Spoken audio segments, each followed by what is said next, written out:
मौर्य को जहां पर भारतीय जनता पार्टी की बहुमत के साथ में जीत का दावा करते हुए नजर आए हैं। और आज हम लगातार बातचीत कर रहे हैं यूपी केरल और छठा चरण को लेकर, क्योंकि आज छठे चरण के तहत उत्तर प्रदेश में मतदान हो रहा है। आज कई जिलों की अहम सीटों पर मतदान है, क्योंकि आज गोरखपुर में भी वोटिंग हो रही है और ये सीट बेहद अहम हो जाती है, क्योंकि यहां से इस बार मुख्यमंत्री योगी आदित्यनाथ खुद पहली बार विधानसभा का चुनाव लड़ रहे हैं। और इसी पर बातचीत के लिए हमारे साथ में वरिष्ठ पत्रकारों के एक खास पैनल मौजूद है। मुदत माथुर जी हमारे साथ में वरिष्ठ पत्रकार हैं और विजय दुबे जी वरिष्ठ पत्रकार हैं। उनके पास चलते हैं और बातचीत करते हैं। विजय जी के पास चलते हैं। विजय जी, सबसे पहले आपका बहुत बहुत स्वागत है हमारे इस कार्यक्रम में। विजय जी, आप बताइए आज का छठा चरण इतना महत्वपूर्ण क्यों है? देखिए, छठे चरण जो है वो पूर्वांचल के 10 जिलों को कवर कर रहा है और पूर्वांचल जो है हमेशा से सरकार बनवाता है।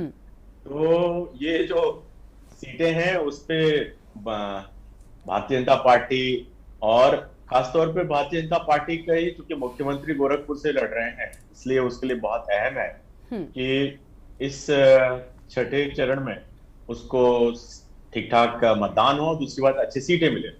अभी हम दिनेश जी की बातचीत सुन रहे थे, क्योंकि वो उप मुख्यमंत्री से कर रहे थे, तो उनको भी अपने दावे कर रहे थे और यही कह रहे थे कि भाई जो अखिलेश के दावे हैं वो यहाँ जो है बाद में कोई नजर नहीं आएगा, और अभी जितना भी आप देख रहे हैं वो 10 तारीख को ये लोग आपको खोजने नहीं मिलेंगे। तो ये दावे हैं और निश्चित तौर पे भारतीय जनता पार्टी की बहुत सीटों पे इमेज स्टेक पर है और सरकार बनाने में ये जो दोनों चरण है, मतलब छठवें और सातवें, ये बहुत अहम साबित होंगे। कारण ये है कि पूर्वांचल में काशी जो है वो प्रधानमंत्री की प्रतिष्ठा का सवाल है जी। और इस बार लगातार वो वहां पर कैंप कर रहे हैं, एक प्रकार से कहूं तो लगातार आ रहे हैं। जबकि आपको जानकारी है कि चूंकि लगातार उनको इवैक्यूएशन के लिए यूक्रेन से स्टूडेंट्स के लिए काम करना पड़ रहा है, वो मॉनिटर कर रहे हैं लगातार। हर बैठक के लिए जाते हैं दिल्ली और लौट के आ जाते हैं, अपनी कोई सभाएं नहीं छोड़ रहे हैं। तो ये भी उतना ही उनके लिए प्रतिष्ठा का सवाल है कि किस प्रकार से उत्तर प्रदेश में भारतीय जनता पार्टी की सरकार पुनः वो बनाने बिल्कुल, के लिए यानी कहीं ना कहीं अब सभी दिग्गज विजय जी जो है वो चुनावी मैदान संभाले हुए हैं, क्योंकि इस बार 22 का चुनाव काफी दिलचस्प होता जा रहा है। जिस तरह से मुकाबला कड़ा होता गया, उसके बाद जो दिग्गज है उनकी साख भी जो है वो बचाना काफी मुश्किल होता हुआ नजर आ रहा है। वीरेंद्र सक्सेना जी भी हमारे साथ में जुड़ चुके हैं, वरिष्ठ पत्रकार हैं। वीरेंद्र जी, आपका भी बहुत बहुत स्वागत के न्यूज पर। वीरेंद्र जी, आप बताइए, आज यूपी केरल में छठे चरण के तहत वोटिंग हो रही है और सबसे बड़ी बात, आज पूर्वांचल जो है वहां पर वोटिंग ज्यादातर जगहों पर हो रही है। कहते हैं कि पूर्वांचल में जो नेता है, भले ही अब वहां पर मुख्यमंत्री योगी आदित्यनाथ ने थोड़ी कमान संभाली है तो कुछ विकास हुआ, लेकिन अगर शुरुआत से राजनीति में बात कर ले तो पूर्वांचल का उस हद तक विकास नहीं हुआ और वहां पर चेहरों पर वोटिंग होती है। पूर्वांचल की गोरखपुर सीट को कह लें तो मठ की सीट कही जाती रही कि जिसने मठ में हाजिरी लगा दी वो ही सत्ता में आएगा। तो इसको लेकर आप क्या विश्लेषण इसका करना चाहेंगे? ये बात आपकी सही है कि पहले वहां पर विकास नहीं होता था और वहां भाजपा की सरकार भी तब नहीं थी, लेकिन 2017 के बाद इस विकास में तेजी आई है और मुझे ऐसा लगता है कि अगर ये सरकार रही तो गोरखपुर का विकास निश्चित रूप से होगा और उत्तर प्रदेश का विकास भी हो रहा है। आप जैसे देख रहे हैं कि उत्तर प्रदेश में ब्रह्मोस का ऐतिहासिक कारखाना लग रहा है। स्वाभाविक रूप से आप ये सोचिए कि अगर ब्रह्मोस का कारखाना लगेगा तो कम से कम 2 लाख लोगों को रोजगार मिलेगा। ऐसे ही बहुत से प्रोजेक्ट आ रहे हैं और मुझे लगता है कि अगर ये सरकार रही तो इसके नेतृत्व में प्रदेश का विकास होना स्वाभाविक है। बिल्कुल, यानी प्रदेश का विकास अब जो है वो होगा। लेकिन वीरेंद्र जी, एक और बात आपसे जानना चाहूंगी। भी मैंने कहा कि गोरखपुर की सीट को जो हम कहते हैं, जहां से आज पहली बार मुख्यमंत्री योगी आदित्यनाथ विधानसभा के चुनाव में उतरे हुए हैं, इसको मठ की सीट कहा जाता रहा और कहा है कि जिसने भी मठ में हाजिरी लगाई सत्ता में, सरकार में, वो आया है। तो क्या लगता है आपको, ऐसा कुछ है? क्योंकि मुख्यमंत्री योगी आदित्यनाथ वहां पर खुद एक बड़ा चेहरा है, लोगों का मंदिर से खास जुड़ाव है और मंदिर से योगी आदित्यनाथ का खास जुड़ाव है। गोरक्षनाथ मंदिर बहुत अहम हो जाता है गोरखपुर के लिए। तो समीकरण आपको किस तरह के बनते हुए नजर आ रहे हैं? देखिए, निश्चित रूप से एक मठ का वहाँ बहुत बड़ा प्रभाव है और जो भी वहाँ मठ का स्वामी रहा है उसका वहाँ प्रभाव रहता है। मैं भी वहाँ पर गया हूँ, मैंने देखा है काफी एक आप समझिए कि मठ अगर आप चले जाएं तो ऐसा लगेगा कि एक छोटी मोटी कोई स्टेट है, वहाँ काफी उनका प्रभाव रहता है। तो और मुझे लगता है सरकार में आने के बाद जो है और ज्यादा प्रभाव हो गया है। तो ये प्रभाव अच्छा है क्योंकि सकारात्मक है, क्योंकि जो लोग बीजेपी से जुड़े हुए हैं, जो सरकार से जुड़े हुए हैं, वो सकारात्मक कार्य कर रहे हैं, विकास का कार्य कर रहे हैं, और सुरक्षा व्यवस्था और काफी अच्छी हुई है पहले से। तो इसमें कोई बुराई नहीं है, अगर लोग मठ से थोड़ा प्रभावित हैं तो कोई दिक्कत नहीं है। बिल्कुल बिल्कुल वीरेंद्र जी, आपके पास लौटेंगे और बातचीत करेंगे, क्योंकि यूपी के रण में छठा चरण के तहत आज चुनाव हो रहा है। इसी बीच एक खबर भी सामने आ रही है, अपने दर्शकों को सबसे पहले वो बता देते हैं। आपको बता दें कि बलरामपुर में ईवीएम खराबी की खबर सामने आई थी, लेकिन अब उस ईवीएम को सही कर दिया गया है। बलरामपुर से खबर, जहां पर खराब ईवीएम को सही कर दिया गया और परसा पलईडीह में मतदान एक बार फिर से शुरू हो चुका है। यूपी के रण में छठे चरण के तहत आज वोटिंग हो रही है और बेहद खास ये चरण माना जा रहा है, क्योंकि कई दिग्गजों के साथ दांव पर लगी हुई है। बलरामपुर में एक जगह पर ईवीएम खराबी की खबर सामने आई थी, लेकिन अब यहां पर ईवीएम सही कर दी गई है। तो यूपी के रण में छठे चरण के तहत वोटिंग आज, और लगातार आपको हम बता दें कि छठे चरण में कई दिग्गजों की साख भी दांव पर लगी हुई है। परसा पलईडीह में मतदान शुरू हो चुका है और यहां पर ईवीएम खराबी की खबर सामने आई थी, लेकिन अब ईवीएम सही हो चुकी है।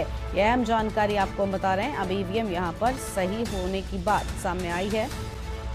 गैसंडी विधानसभा में ईवीएम जो खराब थी उसे सही कर दिया गया है। तुरंत ही तत्काल प्रभाव से एक्शन लिया गया और ईवीएम को सही किया गया ताकि मतदान संपन्न हो सके, और अब यहां पर मतदान शुरू हो चुका है। और हमारे साथ में आज हम बातचीत कर रहे हैं छठे चरण को लेकर। वरिष्ठ पत्रकार हमारे साथ में मौजूद है, उनसे बातचीत करेंगे कि आखिर ये चरण इतना महत्वपूर्ण क्यों हो जाता है।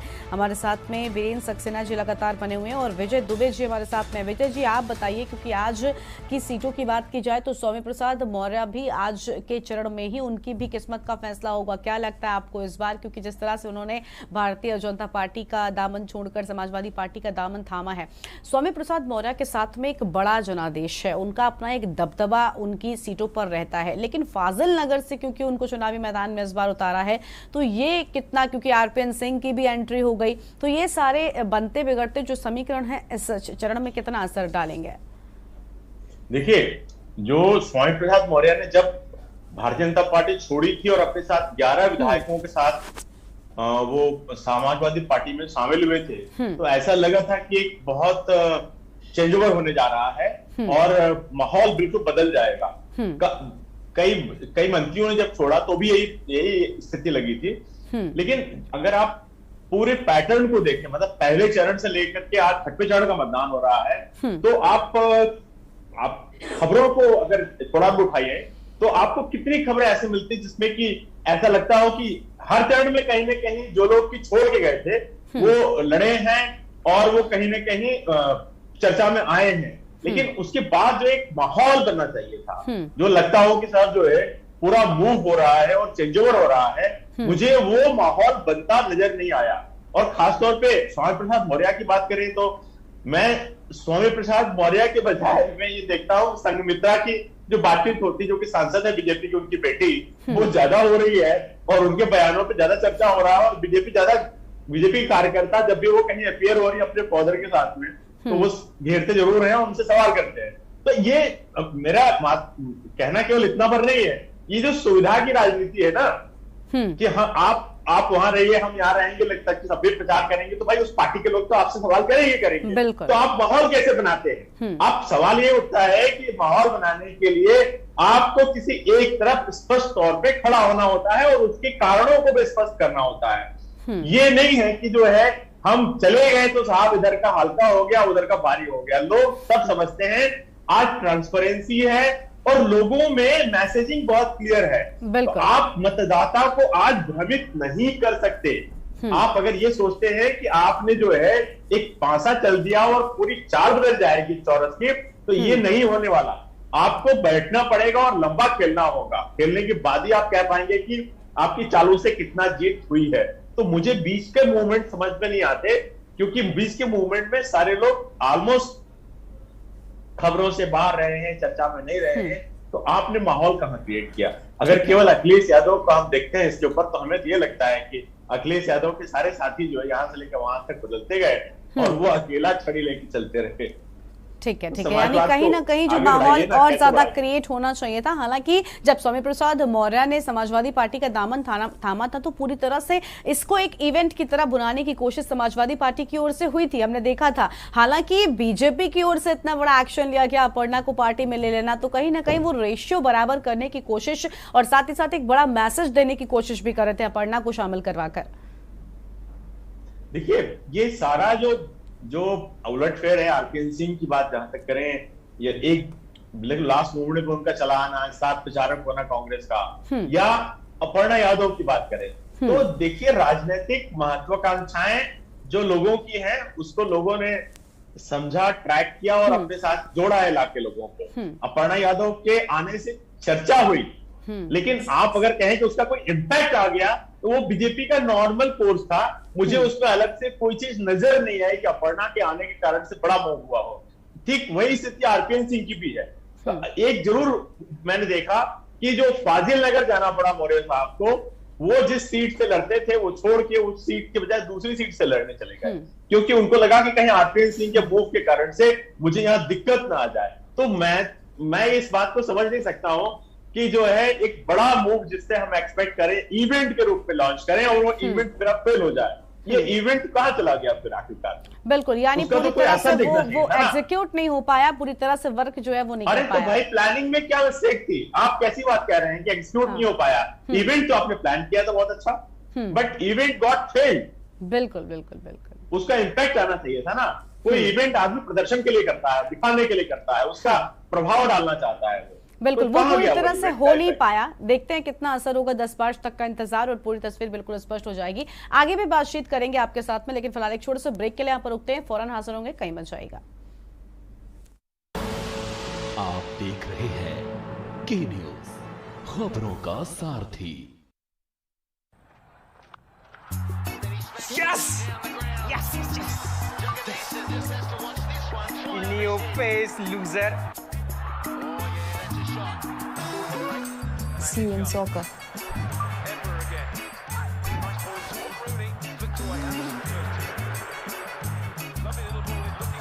Yes! जी हाँ, predict cricket and football results and win cash only on Sky 247, anywhere, anytime, 24/7 entertainment, only on Sky 247. Asshole. Download the Sky 247 app today. This game involves an element of financial risk and may be addictive. Please play responsibly at your own risk. खुदी को आजमाया है तो ये अंदाज आया है, खुदी को आजमाया है तो ये अंदाज आया है। तुम में भी मैं हूं, शुद्ध प्लस पान मसाला।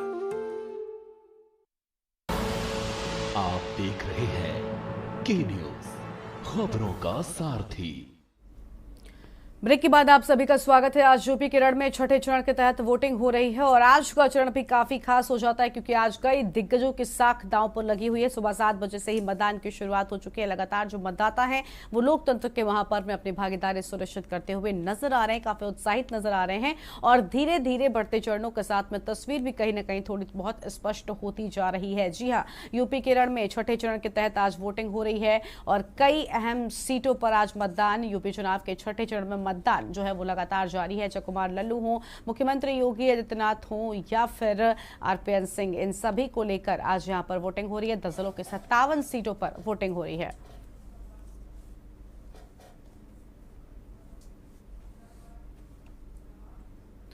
और छठे चरण में लगातार मतदान हो रहा है। दिग्गज भी मतदान करने के लिए पहुंचे हैं। पूर्व केंद्रीय मंत्री आरपीएन सिंह की ओर से भी मतदान किया गया है। कुशीनगर से खबर, जहां पूर्व केंद्रीय मंत्री आरपीएन सिंह ने मतदान किया है। यह अहम खबर, यूपी केरल में छठे चरण के तहत आज वोटिंग और लाइन में लगकर आरपीएन सिंह ने मतदान किया। यह अहम खबर आपको हम बता रहे हैं, खुद लाइन में लगकर पटरौना की बूथ संख्या 309 पर मतदान किया है। आरपीएन सिंह के विशाख आज दांव पर पूर्व केंद्रीय मंत्री आरपीएन सिंह ने मतदान किया है। यह अहम खबर आपको हम बता दें और पार्टी की जीत का दावा करते हुए वो नजर आए हैं। पूर्व केंद्रीय मंत्री आरपीएन सिंह ने मतदान किया। कुशीनगर से अहम खबर आपको बता रहे हैं। आज यूपी केरल में छठे चरण के तहत वोटिंग हो रही है और अब सिर्फ एक चरण के तहत मतदान शेष रह गए हैं। लाइन में लगकर आरपीएन सिंह ने मतदान किया। तस्वीरें भी आपको हम लगातार दिखा रहे हैं। चुनावी रेस का छठा फेज आज है और पटरौना की बूथ संख्या 309 पर मतदान करते हुए नजर आए हैं पूर्व केंद्रीय मंत्री आरपीएन सिंह।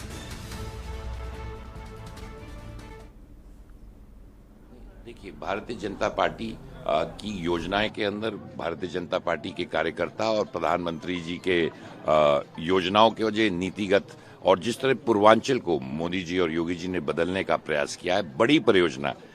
कभी जो हम नहीं समझते कि दिल्ली के बाद एम्स गोरखपुर में हो जाएगा, फर्टिलाइजर प्लांट चालू हो जाएगा, मेडिकल कॉलेज कुशीनगर में खुल जाएगा, जो बड़ी परियोजनाएं आई हैं, लोगों ने मन बनाया है कि अगले 5 साल में इसी तरह से और गति से, क्योंकि भगवान से प्रार्थना करता हूं और मानता हूं कि अब कोरोना नहीं रहेगा, तो जो बड़ी परियोजनाएं हैं वो पूर्वांचल में इसी तरह दिखते रहे। तो यूपी केरल में छठे चरण के तहत आज वोटिंग हो रही है और आज कई दिग्गजों की साख दांव पर लगी हुई है। इन्हीं दिग्गजों को लेकर हम लगातार बातचीत कर रहे हैं। आज के चरण को लेकर खास बातचीत करें, हमारे साथ में वरिष्ठ पत्रकार भी मौजूद है। हमारे साथ में विजय दुबे जी और साथ ही वीरेंद्र सक्सेना जी लगातार बने हुए हैं। आप दोनों का एक बार फिर से स्वागत है।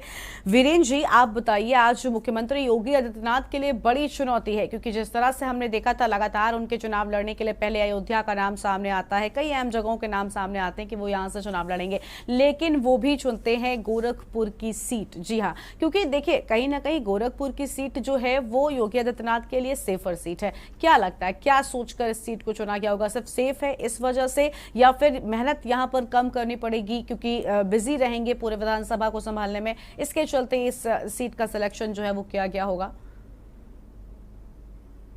देखिए, आप जो बात कर रही हैं सही है, दोनों बातें हैं।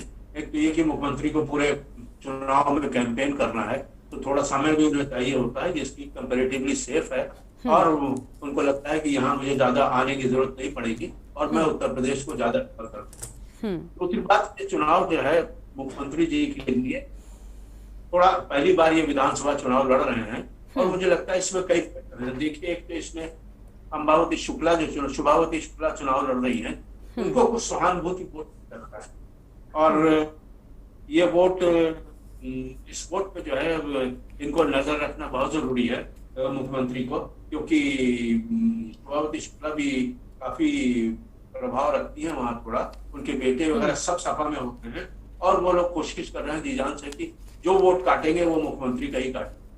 दूसरा, एक चंद्रशेखर भीम आर्मी के भी चुनाव लड़ रहे हैं जो शेड्यूल कास्ट की वोट। तो ये चुनाव जितना आसान माना जा रहा है, मुझे लगता है इतना आसान चुनाव मुख्यमंत्री जी के लिए नहीं है और इसमें लोगों को ध्यान देना चाहिए। बिल्कुल, यानी आसानी बिल्कुल भी नहीं है, चुनौती बेहद कठिन है। आप बताइए वीरेंद्र जी, क्योंकि अभी अभी विजय जी आपसे सवाल है, क्योंकि वीरेंद्र जी ने अभी अभी कहा कि इस बार का चुनाव आसान बिल्कुल भी नहीं है। चंद्रशेखर रावण ने पहले ही कह दिया था कि जहां से योगी आदित्यनाथ लड़ेंगे हम भी वहीं से उतरेंगे और गोरखपुर में वो उतरे हुए हैं। कितना असर होगा, क्योंकि अभी राजनीति में भले ही वो हाथ पैर मार रहे हो लेकिन काफी नए हैं और सीधा गोरखपुर से उतरना क्या वजह रही होगी? नुकसान होगा इससे भारतीय जनता पार्टी को या वोट काटने का काम करेंगे चंद्रशेखर? अच्छा, मुझे ये पूछना होगा निश्चित तौर पे कि जो गोरखपुर की सीट है उस पर कितनी बार सांसद रह चुके हैं हमारे मुख्यमंत्री?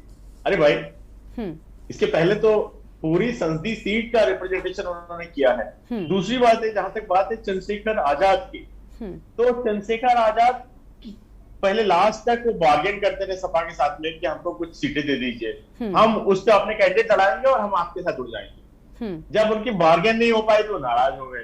नाराज होने के बाद में लास्ट मोमेंट पे जब ये हुआ तो बोले साहब मैं सीधा जो है मुख्यमंत्री के खिलाफ लड़ने जा रहा हूं। अरे भाई, आपने उस बेल्ट में कितना काम किया है, कितने समय आप उस क्षेत्र में रहे हैं, कितने कार्यकर्ता आपके हैं जो वोट मोबिलाइज करेंगे, आपके पास में वर्क फोर्स कहाँ है, आपके पास पार्टी का स्ट्रक्चर, जो आप लड़ने जा रहे हैं तो आप किसी का सपोर्ट चाहिए ना, आपको कुछ लोग हाथ पर चाहिए जो काम करें उस क्षेत्र में। तो योगी आदित्यनाथ ने तो जो है एक लंबे समय काम किया उस बेल्ट पे, वहां से सांसद रहे, वो एक इधर बात है। इसके अलावा हिंदू युवा वाहिनी बहुत लंबे समय से उस बेल्ट में सक्रिय रही है। एक बीजेपी को योगी आदित्यनाथ चैलेंज करने लगे थे कुछ जिलों में उन्होंने ये कहा, जब बीजेपी से सेटिंग नहीं हो पाई कि हमारे इतने लोगों को आप टिकट दे दीजिए, तो उस चुनाव में हिंदू युवा वाहिनी के लोगों को खड़ा कर दिया था। तो आप ये देखिए ना कि जो व्यक्ति, चाहे आप कहिए मठ का असर है, चाहे लोग जुड़े हुए हैं, अरे भाई उस पॉपुलेशन में अधिकतर हिंदू लोग रहते हैं, हिंदू मतदाता हैं, जो उस मठ की ओर आते हैं, वहां एक ठीक ठाक भीड़ आती है। वो ऐसी भीड़ आती है कि आप खास पर्वों पे जाएं तो मठ में आके लोग अपना, चाहे वो दान करते हो, चाहे खिचड़ी चढ़ाते हो, चाहे वो, लेकिन वहां दिखेगी आपको, वहां जो लोग हैं शादी ब्याह करते हुए दिख जाएंगे आपको।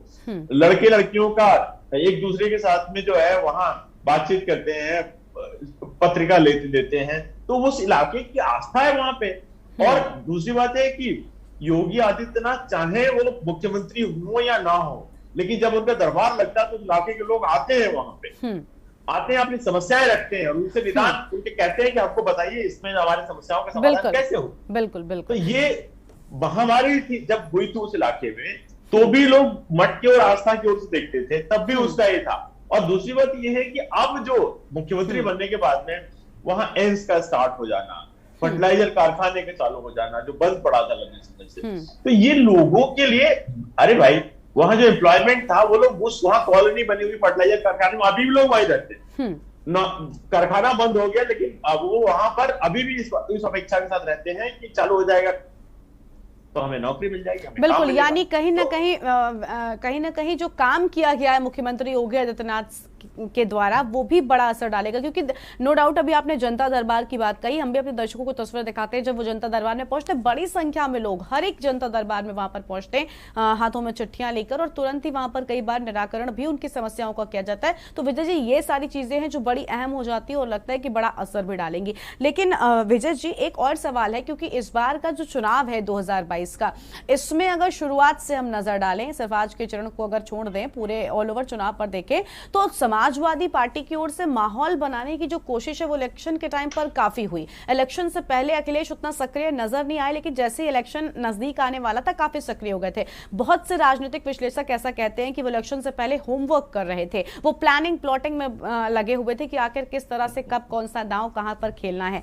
तो क्या आपको भी ऐसा लगता है कि वाकई अखिलेश यादव थोड़ी परिपक्वता के साथ में इस तरह से प्लानिंग कर रहे थे, या फिर वो सक्रिय नहीं थे और इसका फायदा नुकसान की तरह होगा? देखिए गरिमा जी, अगर आप पिछले चरणों की बात कर रही हैं, तो फिर मैं आपसे ये कहूंगा कि आप पहले चरण की चर्चा कर लेते हैं, दूसरे कर लेते हैं, तीसरे पे जाते हैं। उन जगहों पे कुछ खास फैक्टर थे जो कि बीजेपी के अगेंस्ट जा रहे थे, किसान आंदोलन था लंबे समय का। तो जयंत जी का जो पैक्ट था, उसमें 30 सीटों पे अगर एवरेज सपा ने उनको दिया उनके कोटे में, तो वो एक्चुअली जाट और मुस्लिम पे जो समीकरण था उसको साधने के लिए दिया, और उसमें एक हद तक मैं कहूंगा कि उसका इम्पैक्ट था कुछ खास हिस्सों में, तो उसका असर भी नजर आएगा। दूसरी बात यह है कि जब सेकंड चरण में आए तो उसमें मुस्लिम मतदाताओं की ठीक ठाक परसेंटेज थी। कुछ सीटों पे जो कि मुस्लिम बहुल आप कह सकते हैं उन क्षेत्रों को, उन जगहों पे सपा का वोटर जो है वो इसके साथ जुड़ेगा, ये ऑब्वियस है। ये सब मोटा मोटी ये फॉर्मूले सबको पता है कि वो वहां जुड़ेगा। लेकिन एक बड़ी बात यह है कि जिन जगहों पे जिस पैटर्न पे सपा ने अगर उम्मीदवार खड़े किए थे, तो आप देखिए तो बीएसपी ने उसी पैटर्न पे वहां खड़े कर दिए और कांग्रेस भी उधर गई। तो हुआ क्या, अगर मान लीजिए एक ही क्षेत्र में 3 मुस्लिम कैंडिडेट आ गए एक ही सीट के लिए, तो वहां वोट डिवीजन हो जाएगा ऑटोमेटिकली। तो ये जब जो वोट डिवीजन होगा तो वोट बढ़ गए। बढ़ने के बाद हम ये जो कयास लगा रहे थे कि किसी एक तरफ चला जाएगा, अगर एक तरफ नहीं जाता है तो वहां भी ये संकट पैदा होगा। और आप सक्रियता की बात कर रही है, तो मैं कहूंगा कि अगर प्रियंका गांधी अखिलेश यादव से अधिक सक्रिय दिखी पूरे चुनाव में, तो ये कहां से गलत है? अरे भाई, लखीमपुर में जाने के लिए उन्होंने पूरा जो है दिल्ली से उस रात को ही चली गए, रात में उन्होंने मूव कर दिया कि मैं जिस जगह पे ये कांड हुआ है वहां पहुंचूंगी, और उसका ठीक ठाक सा एक कवरेज मिला, ठीक ठाक सा वीडियो वायरल हुआ उनका, कहीं जेल में झाड़ू लगाते हुए, कभी लखनऊ में धरना देते हुए। अखिलेश यादव अगर प्रियंका गांधी के कंपैरिजन में ले क्या हो, तो मुझे उसमें कहीं उस वेट में जो है, जो वजन है वो कम दिखता है। तो आप सक्रियता की बात जहां तक है, तो अगर अब आप आइए जो जिसको कि हम अब बहुत सारे चैनलों ने कहा साहब यादव बेल्ट में भी अब 3rd फेज होने जा रहा है, तो वो सीटें होम बेल्ट थी, जो कि सपा के लिए ज्यादा मायने रखती है उनके लिए। जहां से करहल की बात अभी हो रही थी, करहल भी उन्होंने सुरक्षित सीट के रूप में चुना, जैसे हम योगी आदित्यनाथ की बात आज कर रहे हैं। तो ये दोनों ही सीटें इनके होम बेल्ट की हैं, इनका अपना गृह जिला है, गृह जनपद है, और उसके लोग हैं वहां पे। अगर मुलायम सिंह यादव वहां से आज भी सांसद हैं और करहल उसी क्षेत्र में आता है, तो वो तो मैं कहूंगा कि पूरे परिवार का वहां पर दबदबा है। और एकमात्र बीजेपी के साथ कोई एक व्यक्ति जुड़ा तो वो हरिओम यादव थे, जो कि ठीक है, अगर आप जैसे आप कह रहे थे कि अपर्णा जो है बाद में चली गई, तो अपर्णा की बात शायद नहीं मानी गई, इसलिए उन्होंने बीजेपी को रुख कर लिया। और हरिओम यादव ने भी, जबकि उन्हीं के कुनबे से आते हैं, उन्होंने भी वहां इसीलिए शायद किया हो क्योंकि पूरे कुनबे में उनको जगह न मिल पा रही है। बिल्कुल, यानी कहीं ना कहीं सभी चीजों को संभाल पाना थोड़ा सा मुश्किल हो रहा था, और यही सारे समीकरण जो बने बिगड़े हैं ये बड़ा असर आने वाले चुनावों में डालेंगे। वीरेंद्र जी के पास चलते हैं। वीरेंद्र जी, आप बताइए, क्योंकि इस बार पे चुनाव से पहले कई बार जनता के ध्यान को भटकाने की कोशिश हुई थी, कई अलग तरह के मुद्दे आए, एंट्री हुई मतदान के बीच में, जब पहले चरण के चुनाव होते उसके बाद भी कई तरह से ध्रुवीकरण करने की कोशिश पार्टियों की ओर से हुई, लेकिन जनता जो है वो इस बार थोड़े से स्पष्ट नजर आई। जैसे हिजाब का मामला बड़े जोर शोर से उठा था, बुल और बुलडोजर का मामला बहुत जोर शोर से उठा था, अपराधियों को लेकर लगातार जो है वो समाजवादी पार्टी को भारतीय जनता पार्टी घेर रही थी। लेकिन कहीं ना कहीं जो अगर हम सही ठीक तरह से नजर डालें तो ऐसा कुछ नहीं कि अपराध पूरी तरह से थम गया हो, या फिर लड़कियों पर हो या महिलाओं पर हो अत्याचार ना हो रहे हो। तो क्या लगता है, ध्रुवीकरण करने की कोशिश पार्टियों की ओर से हुई, लेकिन ये हो पाई या नहीं हो पाई? देखिए, ये सब बातें जो होती है, जैसे विजय जी ने कहा कि जब लोग पार्टी छोड़ के इधर आते हैं तो एक फौरी झटका जरूर लगता है थोड़ा सा, लेकिन वो कोई माहौल बन नहीं पाता। इसी तरह जैसे आप बता रहे हैं कि बुलडोजर और ये सारी चीज, देखिए जनता को, आम जनता को सरकार से क्या चाहिए कि उसकी बहू बेटी बेटे जो है सुबह घर से ऑफिस जाते हैं, कॉलेज जाते हैं, पढ़ने जाते हैं, लौट के सुरक्षित घर आ जाते हैं। उनको जो है जो जरूरत की चीजें हैं वो आसानी से मुहैया हो जाए, बड़े थोड़ी महंगी हो, कोई दिक्कत नहीं है। अच्छा, उनको जो है बिजली पानी मिल जाए, और तो आम जनता इसमें ही प्रसन्न रहती है, और रोजगार के थोड़े अवसर बढ़ जाए। तो अगर ये चीजें कोई सरकार दे रही है तो मुझे नहीं लगता है कि जनता जो है उसको नकारेगी। दूसरी बात ये है कि अगर जैसे कि बुलडोजर की बात कर रही है ना, तो आप ये समझिए कि एक वर्ग तो ये मन बना चुका है कि उसे किधर जाना है। एक समुदाय उसने ये सोच लिया है कि हमको जो है बीजेपी को जो है कोई मुद्दा नहीं उनके पास है, लेकिन यह है कि हमको बीजेपी को जो है सत्ता से हटाना है, इसलिए हम बीजेपी को वोट नहीं करेंगे और हम जो है वहां सपा के साथ जा रहे हैं या उसके साथ जा रहे हैं, अपना वोट करके नहीं देंगे। तो उनका माइंड बना हुआ है, उनका माइंड सेट इस तरह का है कि वो जो है बदलने वाले नहीं है, और उनको जो है वहां जाना ही जाना है। थोड़े परसेंट 10% कमिटेड वोट इधर उधर चले जाए बात अलग है, पर 70-80% वोट जो है मुसलमानों का इस बार मुझे ऐसा लगता है कि सपा को ही जाएगा। लेकिन अगर हिंदू भी पोलराइज अगर उसके अगेंस्ट हो रहा है, तो मुझे नहीं लगता कि कोई सरकार को या बीजेपी को बड़ा खतरा है कि उसकी सरकार नहीं है। बिल्कुल, यानी कहीं ना कहीं थोड़ी सी असमंजस की स्थिति अभी भी बरकरार है, और वो आने वाले वक्त के साथ में स्पष्ट होगी कि आखिर जो माहौल है वो किस ओर ज्यादा नजर आ रहा है। इसी बीच एक अहम खबर अपने दर्शकों को बताते हैं। 11 बजे तक का मतदान प्रतिशत सामने आ चुका है। अहम खबर आपको हम बता दें, जहां पर 11 बजे तक का मतदान प्रतिशत फिलहाल सामने आ चुका है। यह अहम जानकारी आपको हम बता रहे हैं। गोरखपुर में 23% मतदान संपन्न हुआ है। ये बड़ी जानकारी आपको हम बता दें। 11 बजे तक के मतदान प्रतिशत हैं। कुशीनगर में 25% मतदान संपन्न हो चुका है। 11 बजे तक के आंकड़े आपको हम बता रहे हैं। और छठे चरण में उत्तर प्रदेश चुनाव में मतदान जारी है। महाराजगंज में 21.5% मतदान संपन्न हो चुका है। ये बड़ी खबर। और देवरिया में 19.64% मतदान संपन्न हुआ है। आज 10 दलों की कुल 57 सीटों पर वोटिंग हो रही है। अम्बेडकर नगर में 23% मतदान संपन्न। और बस्ती की बात की जाए तो 23.31% मतदान संपन्न हुआ है। ये बड़ी जानकारी। सिद्धार्थनगर में 22.77% मतदान संपन्न हुआ। और 11 बजे तक के ये मतदान प्रतिशत आपको हम बता रहे हैं। बलिया में 21.85% मतदान संपन्न हुआ। 11 बजे तक 21.85% बलिया में।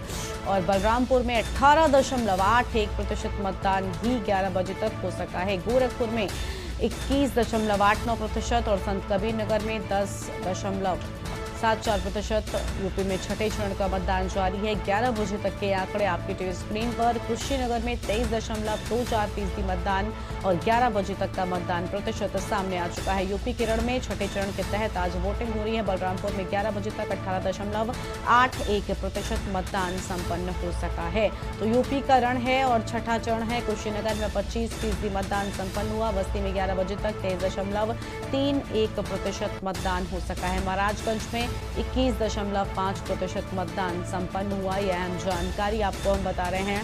और देवरिया में 19.64% मतदान हुआ है।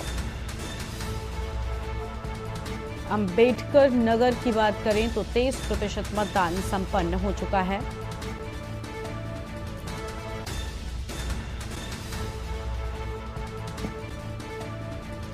और यूपी के रण में छठे चरण के तहत आज वोटिंग हो रही है। इसी को लेकर हम लगातार बातचीत भी कर रहे हैं। हमारे साथ में खास मेहमान भी बने हुए हैं। वरिष्ठ पत्रकार हैं वीरेंद्र जी और विजय जी हमारे साथ में लगातार बातचीत कर रहे हैं।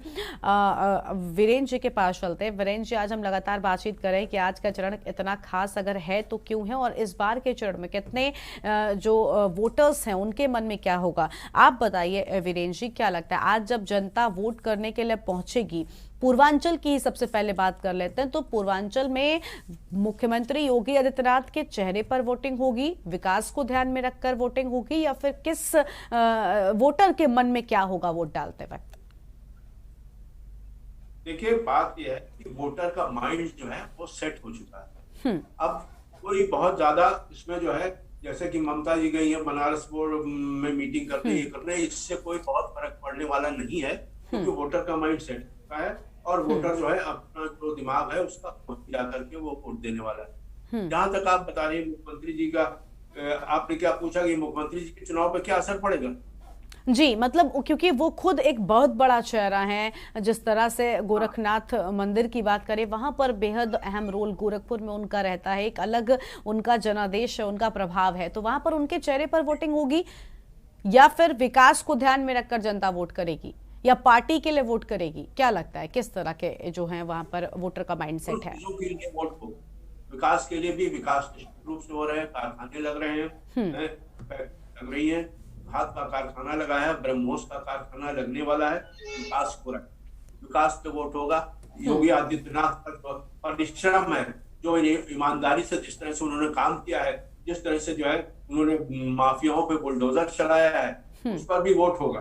और उनकी व्यक्तिगत बीजेपी जो सरकार है उसके ऊपर भी एक अच्छी छवि है उसकी, उस पर भी वोट होगा। तीनों चीजों पे वोट होगा और ये वोट जो है भाजपा को ही फायदा करेगा।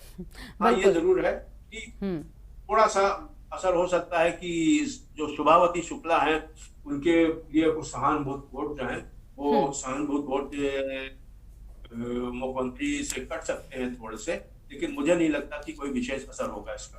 ठीक है, यानी सबसे ज्यादा जो महत्व है वो गोरखपुर की जनता मुख्यमंत्री योगी आदित्यनाथ को ही देने वाली है, और इसका फायदा भारतीय जनता पार्टी को सीधे तौर पर होने वाला है। विजय जी, आप बताइए, क्योंकि इस बार के चुनाव से ठीक पहले हमने देखा था, अभी हम बातचीत कर रहे थे कि मुद्दे कई तरह के आए, कई अलग अलग मुद्दों के माध्यम से, फिर चाहे जिस तरह से कारोबारियों के यहाँ पर छापेमारी हो, इसको लेकर भारतीय जनता पार्टी समाजवादियों को घेरती रही, समाजवादी लगातार भारतीय जनता पार्टी को कई अहम मुद्दों पर घेरते रहे। यानी एक दूसरे पर आरोप प्रत्यारोप राजनीति में कोई बड़ी बात नहीं है, लेकिन माहौल बनाने की जो कोशिश हुई थी वो पूरी तरह से, आपने भी कहा कि इवेंट बनाने की कोशिश हुई लेकिन वो फेल हो गया। तो आपको क्या लगता है, क्या अभी से ये कह देना कि फेल हो गया ठीक होगा? क्योंकि अभी भी एक चरण बाकी है और इस बार मुकाबला, हम सब कह रहे थे कि मुकाबला इस बार कड़ा है, क्योंकि आम आदमी पार्टी ने भी और AIMIM ने भी अपने कैंडिडेट्स उतारे। तो उत्तर प्रदेश के चुनाव में इस बार वोट काटने वाली पार्टियां बहुत सारी हैं, तो इनका कितना असर होगा? नहीं, देखिए, ये वोट काटने वाली जो स्थिति है ना, वोट काटने की जो जिन पार्टियों का आप नाम ले रही हैं, चाहे AIM की बात करें, तो वो उसका इम्पैक्ट जो है वो मुस्लिम बेल्ट में होगा। वो जिले जो मुस्लिम पॉपुलेटेड है उनमें थोड़ा बहुत उसका असर हो सकता है। हाँ, लेकिन विजय जी यही मेरा सवाल था कि आपने कहा ना कि मुस्लिम बेल्ट में उसका असर होगा, तो मुस्लिम भी इन पार्टियों के पहले तक एक दल में सिमटता था, अब जब ये लोग भी आ गए तो उस एक दल को भी तो कहीं ना कहीं नुकसान पहुंचेगा ना? नहीं, वो मार्जिनल है। वो जो है, देखिए, अगर ऐसी अपील, मान ले अगर AIM की बात करें, अगर इतनी अच्छी अपील होती तो ये जो है बिहार के चुनाव में लड़े थे। इन्होंने 20 कैंडिडेट खड़े किए थे या 22 कैंडिडेट, ऐसा मुझे एग्जैक्टली फिगर याद नहीं है। तो बिहार में कितने विधायक जिता पाए? वहां भी बहुत बड़ा इलाका ऐसा है जो कि मुस्लिम पॉपुलेटेड बेल्ट है, तो वहां इंपैक्ट क्यों नहीं आया? अरे भाई, हर स्टेट के चुनाव में जो है ये अपने कैंडिडेट खड़े, अभी से नहीं, पिछले 3-4 विधानसभा चुनाव से, और इनमें लगातार हर स्टेट पे जाके खड़े करते हैं। लेकिन खड़े करने के बाद में मैसेजिंग कुछ तरीके से करते हैं, ताकतवर तरीके से, और कुछ मुस्लिम कुनबा जो है इकट्ठा भी कर लेते हैं। लेकिन कैंडिडेट अगर कहीं जिता पाए, कहीं उस स्थिति में आए, तो ये वोट कटवा के तौर पे ही अपीयर होते हैं।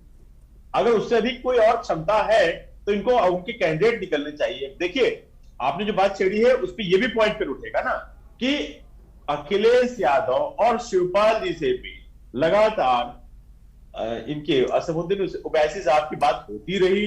वहां से वो कोशिश करते रहे कि इनके साथ हमारे सेटलमेंट हो जाए, कुछ सीट हमें ये दे दें और हम इनके साथ जुड़ जाए। तो वो जब सफल नहीं हुई, तब जाकर के उन्होंने कहा साहब में हम तो फ्री इंडिपेंडेंट लड़ेंगे और हम अपने कैंडिडेट खड़ी करेंगे। ये पोजीशन क्यों यही नहीं क्रिएट हुई है, ये जो है ये और छोटे दलों के साथ भी हुई है, जो आज आपको दिख रहे हैं कि साहब हमने जो है खड़े कर दिए कैंडिडेट को। और ये बार्गेन जो है ये बहुत लोकलाइज लेवल पर है, और उस लोकलाइज लेवल पे जो बातचीत है मैं समझता हूँ उसका इम्पैक्ट भी लोकलाइज है। तो जहां आपको अगर आजमगढ़ में बताइए बहुत बड़ा वोट काट रहे हो वैसे साहब, तो मैं मान लूंगा इस बात को, आजमगढ़ प्योरली एक पॉपुलेटेड डिस्ट्रिक्ट है। बिल्कुल, यानी अगर आप उनके कैंडिडेट कोई मजबूत लड़ रहा हो तो वही गारंटी है। चलिए साहब, अंसारी की बात होती है मऊ में। लेकिन बिल्कुल विजय जी आपकी पूरी राय हम सुनेंगे, लेकिन इससे पीछे एक अहम खबर सामने आ रही है। सबसे पहले अपने दर्शकों को वो हम बता देते हैं, बलरामपुर से अहम खबर आपको हम बता रहे हैं, जहां पर उतरौला विधानसभा क्षेत्र के एक बूथ पर ईवीएम खराबी की खबर सामने आई। 357 बूथ में ईवीएम की खराबी सामने आई है। बलरामपुर से खबर, ईवीएम की खराबी से मतदान बाधित हुआ है। इसके पहले भी कई जगहों पर ईवीएम खराब हुई थी और उतरौला विधानसभा क्षेत्र के मौरिया सोजनपुर का मामला है।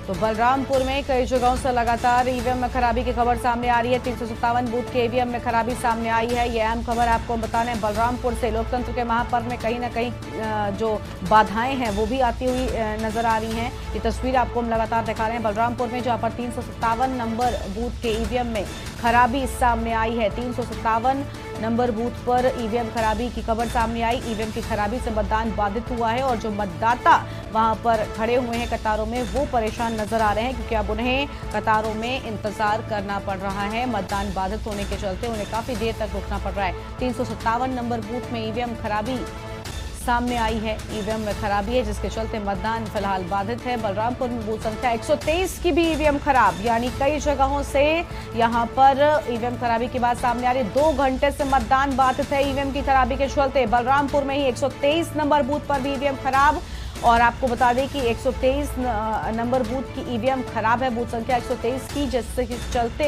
2 घंटे से मतदान बाधित है। बलरामपुर नगर के नॉर्मल स्कूल का ये पूरा मामला है। जी हाँ, नॉर्मल स्कूल का पूरा मामला, जहां पर बूथ संख्या 123 की ईवीएम खराब। हमारे साथ में हमारे संवाददाता नीरज शुक्ला जुड़ चुके हैं। नीरज, बलरामपुर में फिलहाल 2 जगह से जानकारी आ रही है, 123 नंबर बूथ पर और एक और जगह पर ईवीएम खराबी की खबर सामने आई है। फिलहाल क्या लगता है, 2 घंटे से एक जगह पर मतदान बाधित है, प्रशासन क्या कर रहा है?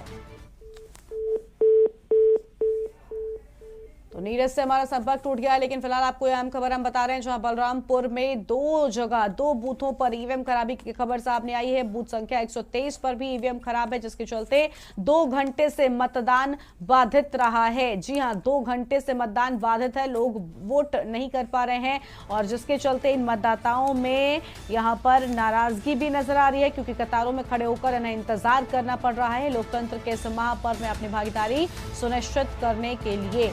बलरामपुर नगर के नॉर्मल स्कूल का ये पूरा मामला है, जहां पर बलरामपुर में बूथ संख्या 123 की ईवीएम खराब पाई गई है। जी हां, बूथ संख्या 123 की ईवीएम खराब और 2 घंटे से मतदान बाधित है।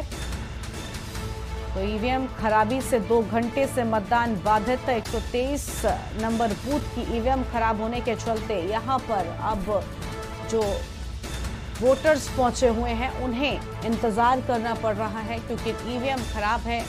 2 घंटे से मतदान यहां पर बाधित बताया जा रहा है। बलरामपुर से खबर, बूथ संख्या 123 की ईवीएम खराब बताई जा रही है। ईवीएम की खराबी से 2 घंटे से मतदान बाधित है।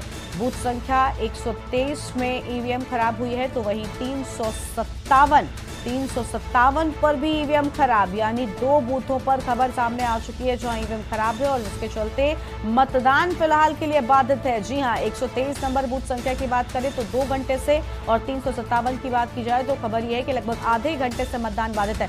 नीरज हमारे संवाददाता एक बार फिर से फोन लाइन पर जुड़ चुके हैं। नीरज, 357 नंबर बूथ और 123 नंबर बूथ पर ईवीएम खराब, 2 बूथों पर ईवीएम खराब, 123 नंबर बूथ पर 2 घंटे से मतदान बाधित है। प्रशासन क्या कर रहा है? जी, मैं आपको बता दूं कि बलरामपुर सदर विधानसभा क्षेत्र के जो नगर का वो है बूथ केंद्र है 123 पे ईवीएम खराब हो गया है। लगभग 2 घंटे से मतदान वहां बाधित है। मौके पर सभी आला अधिकारी मौजूद हैं। लगातार प्रशासन की नजर बनी हुई है। जल्द ही प्रशासन के द्वारा कहा जा रहा है कि ईवीएम जल्द ही सही करके मतदान जारी करा दिया जाएगा। बिल्कुल, लेकिन 2 घंटे हो चुके हैं, जो मतदाता वहां पर कतारों में खड़े होकर इंतजार कर रहे हैं, क्या ये काफी नाराज नजर आ रहे हैं? क्योंकि 2 घंटा बहुत लंबा वक्त होता है और ऐसे में कहीं ना कहीं मतदाताओं के लिए बड़ी परेशानी। क्या इस पर जो उच्च अधिकारी हैं उनकी ओर से अब तक कोई प्रतिक्रिया सामने आई? क्या मतदान का वक्त आगे बढ़ाया जा सकता है? जी, जब आला अधिकारियों से बात की गई तो उन्होंने कहा कि कुछ ज्यादा खराबी होने के नाते ईवीएम में लगातार टेक्निकल टीम सही कर रही है और जल्द ही इसको सही कर लिया जाएगा। वहीं मतदाताओं में नाराजगी तो नजर आ रही है, लेकिन अब ये समस्या जो है वो कहा जा रहा है कि समस्या है एक, ये जल्द ही सही कराकर जल्द ही मतदान जारी करा दिया जाएगा। जी, बहुत शुक्रिया आपका नीरज हमारे साथ जुड़ने के लिए, और बताइएगा आगे भी जो अपडेट हो हमारे दर्शकों को, क्योंकि जिस तरह से लगातार यहाँ पर ईवीएम खराबी की खबरें सामने आ रही हैं, इसके चलते मतदान में बाधा भी हो रही है। 2 घंटे से एक जगह पर मतदान बाधित पाया गया है। तो यूपी के रण और छठे चरण को लेकर हम लगातार बातचीत कर रहे हैं, आगे भी करेंगे, लेकिन उससे पहले एक छोटे से ब्रेक के लिए यहाँ पर रुकते हैं, फौरन हाजिर होंगे। आप देख रहे हैं के न्यूज, खबरों का सारथी। खुदी को आजमाया है तो ये अंदाज आया है, खुदी को आजमाया है तो ये अंदाज आया है। तुम में भी मैं हूं शुद्ध प्लस पान मसाला। आप देख रहे हैं के न्यूज, खबरों का सारथी।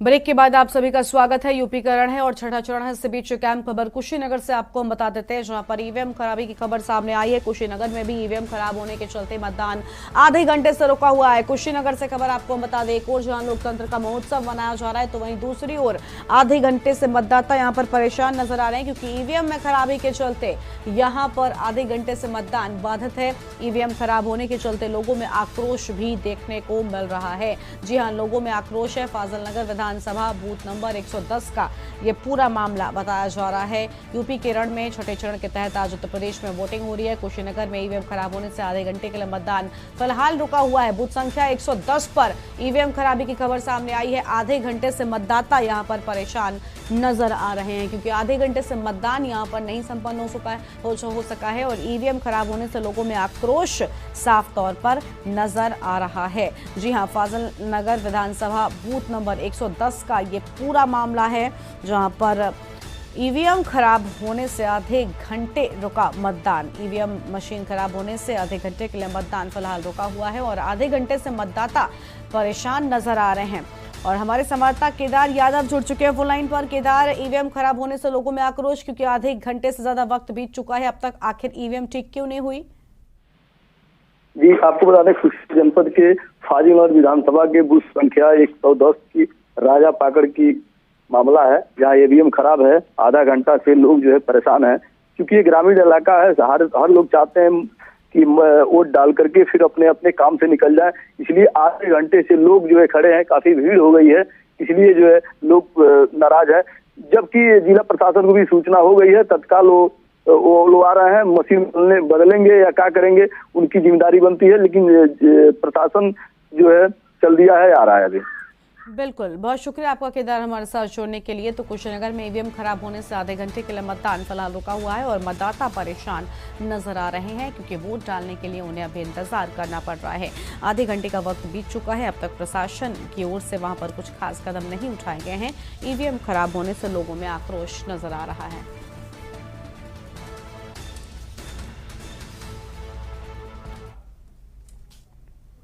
और अब सीधा आजमगढ़ लेकर चलते हैं आपको, जहां पर डिप्टी सीएम केशव प्रसाद मौर्य चुनावी जनसभा में क्या कुछ कह रहे हैं, सुन लेते हैं। आप जाइए अपने मतदान केंद्र पर, केवल कमल के फूल की बटन दबा दीजिए। ये सफाइयों को एक एक सफाई जो है ना, उनको वैक्सीन लग जाएगी, चाहे सफाई हो, चाहे बसपाई हो, चाहे कांग्रेस की। इनको ये पता है भारतीय जनता पार्टी की सरकार में तुष्टीकरण नहीं होता है, जातिवाद नहीं होता है, यहाँ सबका साथ सबका विकास होता है।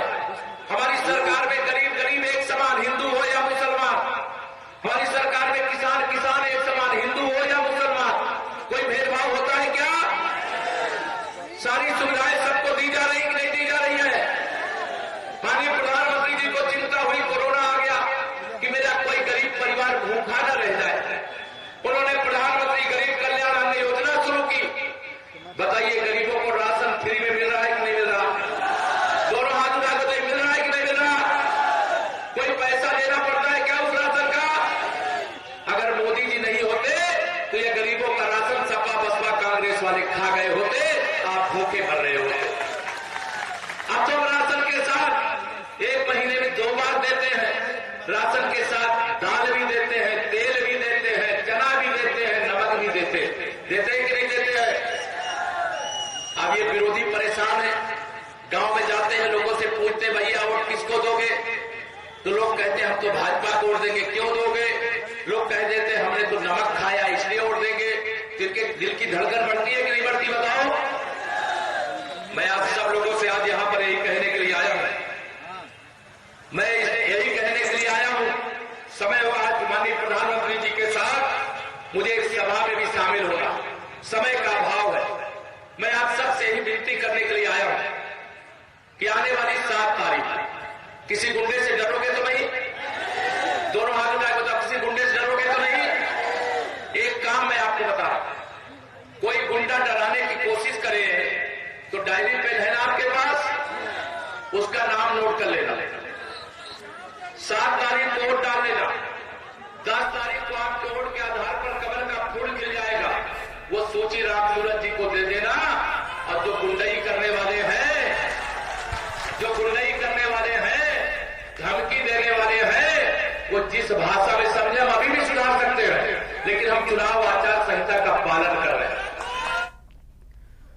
तो आजमगढ़ से आप सुन रहे थे डिप्टी सीएम केशव प्रसाद मौर्य को, जहां पर कई बड़ी बातें कहते हुए नजर आए हैं। अब रुक कर लेते हैं अगली खबर की ओर। अगली खबर कानपुर से सामने आ रही है इस वक्त की अहम खबर आपको हम कानपुर से बता दें, जहां पर इत्र कारोबारी पीयूष जैन की जमानत अर्जी पर सुनवाई आज होगी। कानपुर से बड़ी खबर, पीयूष जैन की जमानत अर्जी पर सुनवाई आज। इत्र कारोबारी पीयूष जैन की जमानत अर्जी पर सुनवाई होगी, ये बड़ी खबर आपको बता रहे हैं, कानपुर से सामने आ रही है, जहां पर इत्र कारोबारी पीयूष जैन और पीयूष जैन के कन्नौज वारेगढ़ से 197 करोड़ का कैश बरामद हुआ था और खूब सुर्खियां इस खबर ने बटोरी थी। 23 किलो सोना और 600 किलो चंदन का तेल भी बरामद किया गया था। और इसी खबर पर अधिक अपडेट के लिए हमारे साथ में हमारे संवाददाता विशाल मिश्रा जुड़ चुके हैं। विशाल, पीयूष जैन की जमानत अर्जी पर सुनवाई आज है, कितने बजे सुनवाई होगी?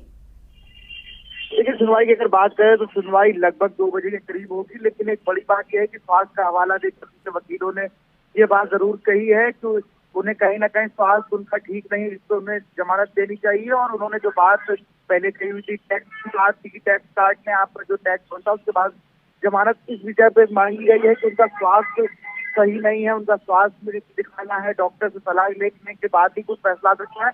लेकिन बड़ी बात यह है कि जिस तरह से इतना मोटा अमाउंट मिला था, इतना सारा, इतने किलो चांदी मिलती है, इतने किलो चंदन का तेल मिलता है, उसके बाद भी नाम से जैन तक के आ जाते हैं। बताया जाता है कि कई और नामों में खुलासा होगा, लेकिन ऐसा कुछ होता नहीं है करीबा। बिल्कुल, लेकिन विशाल अभी आपने भी कहा कि स्वास्थ्य कारणों की वजह से यहाँ पर जमानत अर्जी में जो है वो बात कही जा रही, क्या लगता है और क्या कुछ दलीलें यहाँ पर पीयूष जैन के वकील की ओर से पेश की जा सकती हैं? क्योंकि जिस तरह की खबर सामने आई थी, जो तस्वीर सामने आई थी, पूरे देश में उन्होंने सुर्खियां बटोरी थी। बिल्कुल, पूरे देश में सुर्खियां बटोरी थी और पूरे देश में चर्चा का विषय बन गया था कानपुर शहर, जहां पर इतना बड़ा जिस तरह की लोग रुझान के लिए कहने लगते हैं, कन्नौज की बात होती है, कई पॉलिटिकल पार्टी में फंडिंग की बात होती है, लेकिन नाम जो आता है वो सिर्फ रुझान का होता है और किसी का नहीं। गरिमा, शुक्रिया आपका विशाल हमारे साथ जोड़ने के लिए, अधिक अपडेट हमारे दर्शकों तक पहुंचाने के लिए। तो बड़ी खबर आपको बता रहे हैं कानपुर से, जहां पीयूष जैन की जमानत अर्जी पर सुनवाई आज होगी और स्वास्थ्य कारणों के चलते यहां पर पीयूष जैन की जमानत अर्जी में ये बड़ी बातें उठाई जा सकती है उनके वकील के द्वारा। तो ये बड़ी खबर आपको बता दें, जहां पर कन्नौज वाले घर से 197 करोड़ का कैश बरामद हुआ था कानपुर से, यह बड़ी खबर है। और आपको बता दें कि 23 किलो सोना और 600 किलो चंदन का तेल भी बरामद किया गया था, जिसकी बड़ी कीमत आंकी गई थी। तो बड़ी खबर कानपुर से, जहां पीयूष जैन की जमानत अर्जी पर सुनवाई आज होगी। इस वक्त की अहम खबर आपको हम बता रहे हैं, कानपुर से अहम खबर, इत्र कारोबारी पीयूष जैन की जमानत अर्जी पर सुनवाई आज।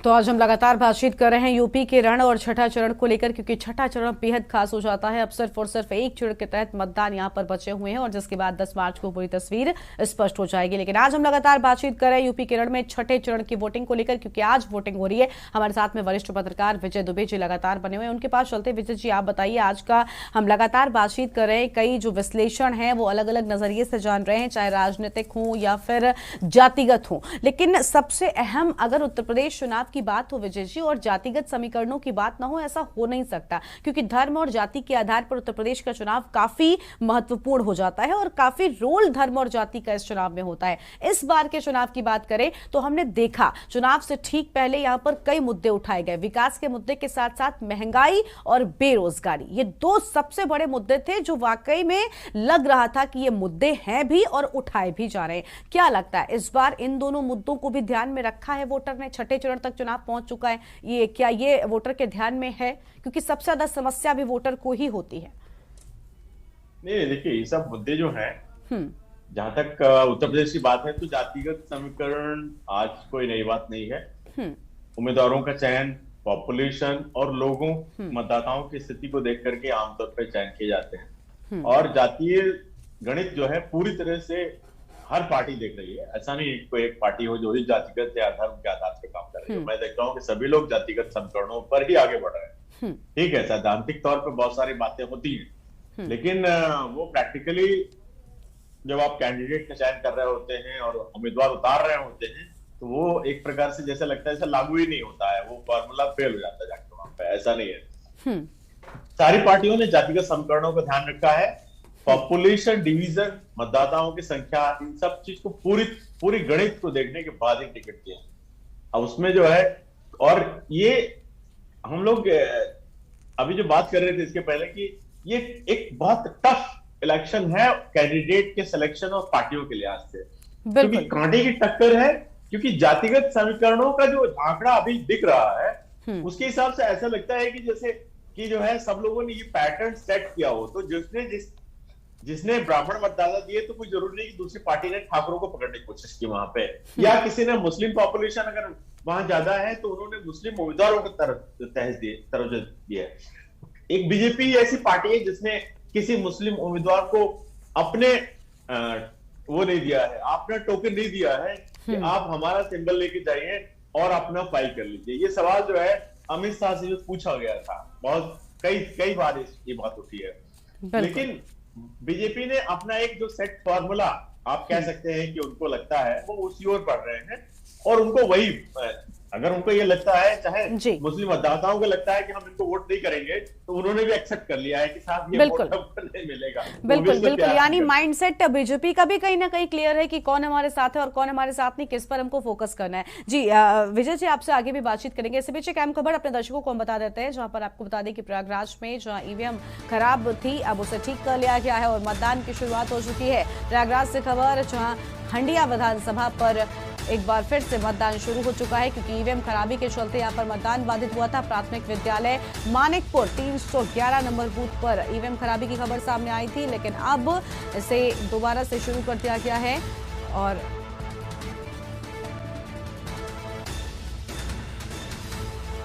तो विधिक अभिलेख गुम हो जाने पर हो रहा पुनर्मतदान। ये अहम खबर प्रयागराज से आपको बता रहे हैं। दोषी अफसरों पर अनुशासनात्मक कार्रवाई के भी निर्देश जो हैं वो दे दिए गए हैं।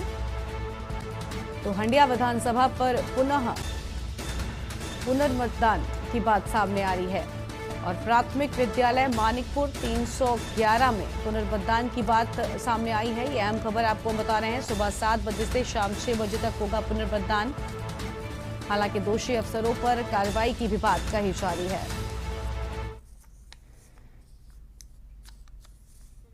आज मेरी उपस्थिति हंडिया विधानसभा क्षेत्र के मानिकपुर में हुई है, जहां पे दोबारा जो है वोटिंग हो रही है। छठा फेज का चुनाव ये वोटिंग हो रही है।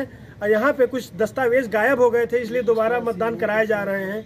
जब 5वीं चरण में जो यहाँ मतदान था जो है, यहाँ वोटरों की संख्या अधिक देखी जा रही थी, लेकिन इस बार जो है दोबारा मतदान कराए जाने के कारण वोटरों का इंटरेस्ट कम दिखाई दे रहा है, उनका जो उत्साह कम दिखाई दे रहा है। के न्यूज इंडिया से विनय मिश्रा। और इसी खबर पर अधिक अपडेट के लिए हमारे साथ में हमारे संवाददाता विनय मिश्रा लाइव जुड़ेंगे, उनसे बातचीत करेंगे। विनय, आज यूपी केरल में छठे चरण के तहत मतदान हो रहा है, लेकिन अगर हंडिया विधानसभा की बात की जाए तो यहाँ पर पुनर्मतदान की बात सामने आई। आपने अभी अभी कहा कि यहाँ पर जो अब उत्साह है वो कम देखने को मिल रहा है मतदाताओं में, क्योंकि एक बार फिर से यहाँ पर वोटिंग हो रही है। क्योंकि यहाँ पर ये भी बात सामने आई कि कुछ जो दोषी अधिकारी रहे हैं उन पर कार्रवाई की जाएगी। क्या लगता है ये सब कैसे हुआ? जो अभिलेख गायब हुए थे वो कैसे गायब हुए थे? जी बिल्कुल, जो है ये दूसरे छठे फेज का चुनाव है उत्तर प्रदेश का, जो है कि हंडिया विधानसभा के मानिकपुर में जो है दोबारा मतदान कराया जा रहा है। यहाँ पे सरकारी कुछ अभिलेख जो है गायब हो गए थे, दस्तावेज गायब हो गए थे, जिसके कारण दोबारा मतदान हो रहा है।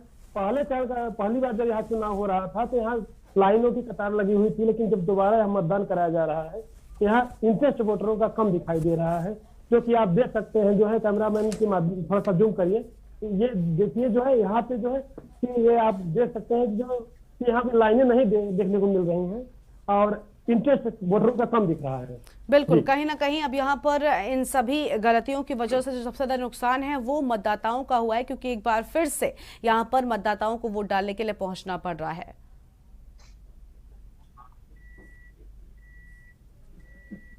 जी विनय, क्या आप तक हमारी आवाज पहुंच रही है? जी एक बार फिर से दोहराएं। बिल्कुल विनय, क्योंकि लगातार हम देख रहे हैं कि भले ही गलती किसी की भी रही हो, लेकिन यहाँ पर सबसे ज्यादा नुकसान जो सामने आ रहा है वो है वोटर्स का, क्योंकि आज एक बार फिर से उनको वोट डालने के लिए पहुंचना पड़ रहा है। क्या आज यहाँ पर प्रॉपर व्यवस्थाएं नजर आ रही हैं? जी यहाँ पे जो है व्यवस्थाएं क्या है, पुलिस प्रशासन की मुस्तैदी जो है यहाँ पे पुलिस की तैनाती है, सुरक्षा के इंतजाम पुख्ता किए गए हैं और वोटर धीरे धीरे जो है यहाँ निकल रहे हैं। और जो कि अभी सुबह सुबह जो है सुनने में आ रहा है कि वोटरों की लाइन लगी हुई थी, लेकिन अब ये 12 साढ़े 12 के वक्त वो चला है। अब वोटर अब धीरे धीरे जो है आना शुरू किए हैं। जी बिल्कुल, क्या सुरक्षा व्यवस्था के खास इंतजाम आज यहाँ पर नजर आ रहे हैं? जी सुरक्षा के लिए जो है उत्तर प्रदेश पुलिस जो है यहाँ पे तटस्थ है, तैनात है। और यहाँ पे जो है पीठासीन अधिकारी जो है अंदर भी वहाँ वोटिंग चल रही है। अंदर आप देख सकते हैं कैमरे में, अंदर वोटिंग चल रही है। जो वोटर धीरे धीरे आ रहे हैं वो अपना वोट डाल के और जा रहे हैं। जी बिल्कुल विनय, बने रहिएगा हमारे साथ, आगे भी आपसे अपडेट लेंगे, क्योंकि लगातार आपको बता दें यूपी केरल में छठे चरण के तहत आज वोटिंग हो रही है। सुबह 7 बजे से लेकर शाम 6 बजे तक हंडिया विधानसभा में पुनर्मतदान की बात सामने आई है। यूपी केरल में छठे चरण के तहत आज मतदान हो रहा है। ये अहम खबर आपको हम बता रहे हैं। और हमारे साथ में बातचीत के लिए लगातार हमारे वरिष्ठ पत्रकार विजय जी बने हुए हैं। आज यूपी केरल को लेकर हम बातचीत कर रहे हैं। विजय जी, कई जगहों पर आज वोटिंग हो रही है। अभी अभी हमने अपने दर्शकों को एक खबर दिखाई जहां पर हमने देखा कि कुछ अभिलेख यहां से गायब हो गए थे, जिसके चलते दोबारा मतदान किया। ऐसे में सबसे ज्यादा जो असमंजस की स्थिति होती है, जो परेशानी का सामना करना पड़ता है, वो वोटर्स के लिए होता है। क्योंकि देखिए अभी अभी हमारे संवाददाता विनय ने कहा कि अब वोटर्स जितना पहले जब 5वें चरण में मतदान हुआ था यहाँ पर तब देखने को मिल रहे थे, आज उतने वोटर्स नहीं है। यानी अब कहीं ना कहीं वोटर्स ने भी अनदेखा कर दिया है आज के मतदान को। नुकसान इससे किसका? पार्टी का होता है ना? नहीं बिल्कुल, देखिए जिस बूथ पे ये चीजें आई हैं सामने, उसके लिए जिम्मेदारी तय होनी चाहिए, पहली बात तो। दूसरी बात ये है कि एक मोमेंटम क्रिएट होता है, वोटिंग का एक मोमेंटम होता है, उसमें लोगों को मोबिलाइज किया जाता है, लोग जुड़ते हैं और उनको ये पता होता है कि जो है हम किसको मतदान करने जा रहे हैं या किसको करेंगे, ये सब चीजें जो है वोटर जब वोट डालने जाता है तो उसके पहले एक वोट डालने की भी उमंग होती है। मैंने बहुत सारे इस 4th फेज में देखा लोगों को कि नए जो वोटर्स थे वो बड़े उत्साह के साथ में गए और उन्होंने ये भी कहा कि साहब पहली बार वोट डाले। तो जो है जो मतदान करने वाले जो कर्मचारी भी वहां लगे होते हैं वो भी कहते हैं कि वो उसको एक एक चीज एक्सप्लेन भी करते हुए मैंने देखा लोगों को कि नहीं देखिए आपको जो है ये चीज ऐसे परफॉर्म करेंगे तो ऐसा दिखेगा आपको, और आप पहली बार वोट डाल रहे हैं तो आप ऐसा, सारे इंस्ट्रक्शन लोगों ने जानकारी भी दी और लोगों ने जानकारी उतनी उत्सुकता के साथ ली। होता यह है कि जब आप एक चीज को दोबारा रिपीट करेंगे, उसी पोलिंग पे दोबारा लोगों को कहेंगे, तो हो सकता है कुछ लोग अपने एंगेजमेंट से आज छुट्टी ना हो, कोई अपने ऑफिस चला गया हो, कुछ दूसरे कामों में लग गए हो, और या लोगों का एक इंटरेस्ट लूज होता है क्योंकि वो कहते हैं एक बार तो डाल आए थे, एक बार गए थे तो फिर दोबारा हमको मतलब क्यों जाना पड़ रहा है। बिल्कुल। ये मतलब उनके लिए एक अलग से पेनफुल नहीं होना चाहिए काम। बिल्कुल। ये जो है एक प्रक्रिया है, एक लोगों का भी उत्साह होता है क्योंकि हम इलेक्शन को एक उत्सव की तरह से मनाते हैं। बिल्कुल। मुझे जो है इसमें कुछ नजर नहीं आता इसके अंदर। बिल्कुल, यानी कहीं ना कहीं ऐसे मामलों में जवाबदेही तय होनी चाहिए कि आखिर ऐसी गलती क्यों होती है, क्योंकि एक और जहां प्रशासन इतने सारे कार्यक्रम करता है जागरूकता बढ़ाने के लिए, तो वही दूसरी और ऐसी कुछ गलतियां इस महापर्व में एक रोड़ा बनकर सामने आती है। एक छोटे से ब्रेक के लिए आप रोकते हैं, फौरन हाजिर होंगे।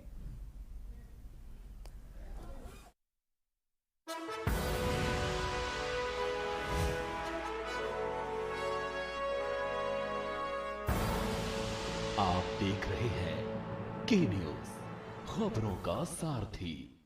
खुदी को आजमाया है तो ये अंदाज आया है, खुदी को आजमाया है तो ये अंदाज आया है। तुम में भी मैं हूं शुद्ध प्लस पान मसाला। आप देख रहे हैं के न्यूज़, खबरों का सारथी। ब्रेक के बाद आप सभी का स्वागत। और इस बीच एक बड़ी खबर सामने आ रही है गाजियाबाद से, उसका रुख कर लेते हैं। गाजियाबाद से इस वक्त की बड़ी खबर, जो आप पंजाब नेशनल बैंक में लॉकर से बड़ी चोरी। गाजियाबाद से इस वक्त की बड़ी खबर आपको बता रहे हैं, पंजाब नेशनल बैंक में लॉकर से बड़ी चोरी। 1 करोड़ से ज्यादा के गोल्ड बैंक लॉकर से चोरी हुए हैं, यानी 1 करोड़ से ज्यादा की चोरी यहां पर होनी बताई जा रही है। गाजियाबाद से बड़ी खबर आपको बता रहे हैं, पंजाब नेशनल बैंक के लॉकर से बड़ी चोरी हुई है। जी हां, करोड़ों के जेवरात लॉकर्स में रखे हुए थे जो कि चोरी हो गए हैं। 1 करोड़ से ज्यादा के गोल्ड बैंक लॉकर से चोरी। ये बड़ी खबर गाजियाबाद से सामने आ रही है, जहां पंजाब नेशनल बैंक के लॉकर से चोरी। बैंक कर्मचारियों की 60 गांठ से बैंक लॉकर से बड़ी चोरी की बात कही जा रही है। जी हां, बैंक कर्मचारियों की 60 गांठ से करोड़ों की ज्वेलरी चोरी होने के बाद हड़कंप मचा हुआ है। इस वक्त की बड़ी खबर आपको बता रहे हैं गाजियाबाद से, जहां पंजाब नेशनल बैंक के लॉकर से बड़ी चोरी की वारदात सामने आई है। करोड़ों के जेवरात यहां पर रखे हुए थे जो चोरी हुए हैं, और यहां पर हलचल लगातार मची हुई है, हड़कंप मचा हुआ है। 1 करोड़ से ज्यादा के जेवरातों की चोरी की बात कही जा रही है। इसी खबर पर अधिक अपडेट के लिए हमारे साथ में हमारे संवाददाता जयवीर मावी जुड़ चुके हैं। जयवीर, गाजियाबाद से बड़ी खबर, जहां पंजाब नेशनल बैंक के लॉकर से करोड़ों की चोरी की बात कही जा रही है, क्या कुछ अपडेट है फिलहाल? देखिए, आपको बता दें कि जो गाजियाबाद नेहरू नगर में स्थित है पंजाब नेशनल बैंक की ब्रांच है, वहां पर लॉकडाउन के दौरान जो सीरियल कह सकते हैं, सीरियल वाइज यानी कि लगातार वहां पर बैंकों में लोग नहीं पहुंचे, तो अब ये मामला खुलासा हो रहा है कि जो बैंक में जो लॉकर में जो गहने रखे हुए थे वो वहां से चोरी हुए हैं। करोड़ों रुपए से ज्यादा की कीमत के जो गोल्ड हैं, जो सोना है, जो लॉकर में रखा हुआ था, वो चोरी हो चुका है और बैंक कर्मचारियों की इसमें साठगांठ सामने आ रही है। हालांकि गाजियाबाद कविनगर पुलिस ने अब मुकदमा दर्ज कर लिया है और इस मामले की जांच कविनगर पुलिस द्वारा की जा रही है। तमाम लोग जो ऐसे हैं जिन्होंने बैंक में यहाँ पर लॉकर लिए हुए थे और लॉकर में अपने जो गहने थे, जो कीमती चीजें थी, वो रखी हुई थी, लॉकर का किराया भी लोग दे रहे थे। लेकिन जो कोरोना काल जो रहा, उस कोरोना काल में बैंक बंद रहे, बैंकों में लेन देन नहीं हुआ और जो ग्राहक थे वो अपनी जो चीजें थी उनको जांच नहीं कर पाए, उनको देख नहीं पाए, लॉकर तक नहीं पहुंचे। लेकिन अब जैसे ही कोरोना के बाद बैंक खुले हैं और धीरे धीरे जब लोग वहां पर पहुंचने शुरू हुए, तो मामले की बात करें तो जो पीड़ित है उनका कहना है कि नवंबर महीने के 2019 में आखिरी बार उन्होंने अपने लॉकर को चेक किया था जिसमें उनका सामान रखा हुआ था, लेकिन कोविड-19 की जब लगा और लगभग 2 वर्षों तक वो बैंक नहीं गए और 2021 में जब सामान को देखा गया तो लॉकर वहां पर खाली मिले, जिनसे पहली बार तो जो प्राथमिक जो उपभोक्ता थे उनको चाबी जो दी थी वो चाबी उस लॉकर में प्रयोग नहीं हो रही थी, यानी कि जो उस चाबी से लॉकर नहीं खुल रहा था, उनकी चाबी बदली हुई थी, लॉक बदले हुए थे। उसके बाद जब ये दोबारा यहाँ पर जाकर ये जो देखा गया तो बैंक कर्मचारियों ने कहा कि जो लॉकर है उनको जब बुला लेंगे, जब उनकी जो चाबियों को चेक कर्मचारी आएंगे, लेकिन उसके बाद लगातार लोगों को गुमराह किया गया।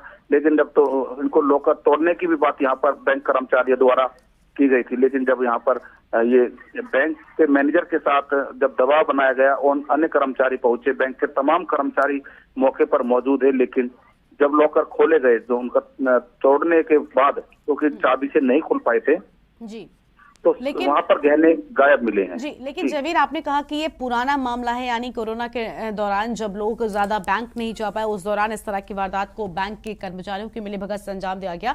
लेकिन जवीर, क्योंकि लॉकर रूम की बात की जाए तो बेहद सेफ इसे माना जाता है, सीसीटीवी फुटेज भी लगातार यहाँ का होता है, तो क्या बैंक की ओर से अब तक इस तरह की कोई प्रतिक्रिया सामने आई है और प्रशासन तक क्या ये मामला पहुंचा है? कोई FIR इस पूरे मामले में जो पीड़ित है उनकी ओर से दर्ज की गई है? देखिए, जो पीड़ित हैं उनकी तरफ से मुकदमा दर्ज करा दिया गया है।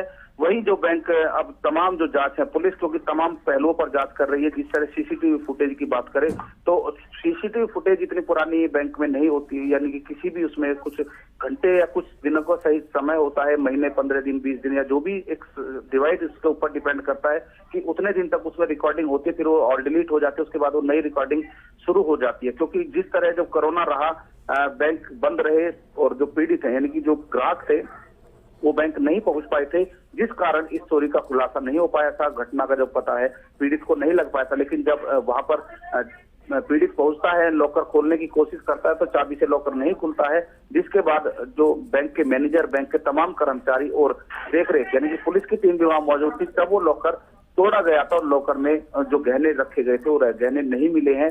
जिसके बाद से लगातार अब क्योंकि पुलिस तक मामला पहुंचा है और इस मामले में पुलिस जांच कर रही है, तो पुलिस ने का जो अधिकारी है उनका साफ तौर पर कहना है कि इस मामले की जांच की जा रही है, जब तक जांच पूरी नहीं हो पाएगी कुछ भी कहना मुश्किल है। हालांकि आपको बता दें कि जो कपड़ा तो जो था, पोटली जो प्रयोग की गई थी वो उसका नहीं था, वो भी जो पीड़ित है उसका कहना है कि वो कपड़ा भी वहां पर गायब था, यानी कि जो जिस कपड़े में लपेट कर वो गहने रखे गए थे वो कपड़ा भी वहां से गायब कर दूसरा कपड़ा रखना कहीं ना कहीं जो पीड़ित जो है वो लगातार परेशान नजर आए। बहुत बहुत शुक्रिया आपका जयवीर हमारे साथ जुड़ने के लिए, अधिक अपडेट हमारे दर्शकों तक पहुंचाने के लिए। तो गाजियाबाद से बड़ी खबर, जहां पंजाब नेशनल बैंक के लॉकर रूम से बड़ी चोरी की वारदात सामने आई है और यहां पर करोड़ों के जेवरात लोगों के गायब हैं और पीड़ितों का कहना है कि बैंक कर्मचारियों की साठगांठ से उनकी मिलीभगत से इस बड़ी वारदात को अंजाम दिया गया है। करोड़ों की ज्वेलरी चोरी होने के बाद से अब हड़कंप मचा हुआ है और बताया जा रहा है कि कोरोना काल के दौरान जब जो बैंक के जो ग्राहक हैं वो लगातार लॉकर रूम तक नहीं पहुंच पा रहे थे और उस दौरान लॉकर रूम से जेवरात गायब किए गए। लॉकर तोड़ने की, चाबी बदले जाने की बात भी यहां पर सामने आई है। तो यह अहम खबर, जहां पर बैंक कर्मचारियों के साठगांठ से बैंक लॉकर से बड़ी चोरी हुई है। और इसी बीच अगली खबर बलिया से सामने आ रही है, उसका रुख कर लेते हैं। बलिया से अहम खबर आपको हम बता दें, जहां पर बलिया में 150, 151 और 153 पोलिंग केंद्र पर विरोध नजर आया है। जी हां, बलिया से अहम खबर, मतदाता मतदान का विरोध करते हुए नजर आए हैं। एक और लोकतंत्र का महापर्व मनाया जा रहा है, दूसरी ओर कुछ जगहों पर मतदाता विरोध भी करते हुए नजर आए हैं। रेलवे संपर्क न होने से लोग यहां पर नाराज रहे हैं और अब तक पोलिंग केंद्रों पर नहीं बने हैं एक भी एजेंट। तो चुनाव बहिष्कार की बात भी यहां पर लगातार की जा रही है और आपको बता दें कि 150, 151 और 153 नंबर पोलिंग केंद्र पर विरोध लोगों का देखने को मिला है। और इसी खबर पर अधिक अपडेट के लिए हमारे साथ हमारे संवाददाता विवेक जायसवाल जुड़ चुके हैं। और विवेक, आप बताइए, रेलवे संपर्क न होने से यहाँ पर ग्रामीण नाराज नजर आए हैं और जिसके चलते यहाँ पर अब विरोध प्रदर्शन लगातार उनकी ओर से हो रहा है। जी बिल्कुल, ये बहुत ही अजीबोगरीब बात है। जिला प्रशासन इस मामले से समझ नहीं पाई। एक दिन पहले ही ग्रामीण स्थिति का संकेत दिए थे और पर रोकना चाहेंगे। इस बीच राजभर क्या कुछ कह रहे हैं, ओम प्रकाश राजभर सुनाता है। के नेतृत्व में जो गठबंधन है, इस गठबंधन में जो हम लोग जनता के बीच में कहे कि हम 300 यूनिट बिजली फ्री देंगे, हम गरीबों का इलाज फ्री में करेंगे, हम जातिवार जनगणना करेंगे, हम प्रदेश में अमन चैन भाईचारा पैदा करेंगे। हम पुरानी भी परेशान हैं, इनसे निजात पाने के लिए पूरी की पूरी उत्तर प्रदेश की जनता माननीय अखिलेश यादव को सीएम बनाने के लिए व्याकुल है। यहाँ पे जो एक जनसभा होने जा रही है, इसमें आप आ चुके हैं और ममता बनर्जी को और अखिलेश यादव और कौन-कौन घटक दल के लोग कि हमारे इसमें पीछे देख रहे हैं, एक रेनबो कलर दिख रहा है आज। ये हमारे देखिए प्रेमचंद प्रजापति राष्ट्रीय अध्यक्ष हैं, अभी राम सागर बिंद जी आ रहे हैं, हमारे जयंत चौधरी जी भी हैं, हमारे मोर्चे के कृष्णा पटेल जी हैं, सारे मोर्चे के जितने हम लोग हैं सब लोग यहाँ आ जा रहे हैं और सभी लोग आ रहे हैं। शिवपाल यादव जी आ रहे हैं, मोर्चे में जितने लोग शामिल हैं सब लोग आ जा रहे हैं। आज ये यहाँ से ऐलान होगा कि नरेंद्र मोदी जी जो हमारे देश के प्रधानमंत्री हैं और हमारे देश के गृह मंत्री दोनों गुजराती हैं, इन दोनों को बनारस से विदा करना है। आप देख रहे हैं कि अब तो आईएएस और आईपीएस ब्यूरोक्रेट वो भगवा हटा करके अब अपना बोर्ड भी बदल रहे हैं और हमारे देश के प्रधानमंत्री जिले जिले जाके भीख मांग रहे हैं। अब इस कदर हो गई इनकी हालत, इन्होंने कहा था बनारस में गंगा माई ने बुलाया है और अभी तक ये नहीं बताया कि गंगा माई ने क्या करने के लिए बुलाया था, महंगाई बढ़ाने के लिए कि बेरोजगारी बढ़ाने के लिए कि किसानों का अनाज साढ़ से दुगुना करने के लिए। एक बात और है, आप बनारस में आप लोग हैं, कल प्रधानमंत्री खुद बनारस में रहेंगे, छठे चरण का आज मतदान भी हो गया है, मुख्यमंत्री ने भी मदद किया है और उन्होंने कहा है कि 300 सीटों से ज्यादा हम लोग लाएंगे।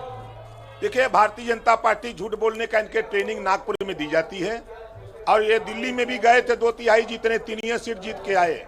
ये बंगाल भी गए थे सरकार बनाने, वहां से लौट आए। यूपी भी ये चिल्ला रहे हैं, इनको कुछ नहीं मिलना है। आप देखिएगा जहां बनारस है ना, इस बार बनारस से इनकी हालत खराब है, बनारस से इनकी हालत खराब है। मऊ, बलिया, गाजीपुर,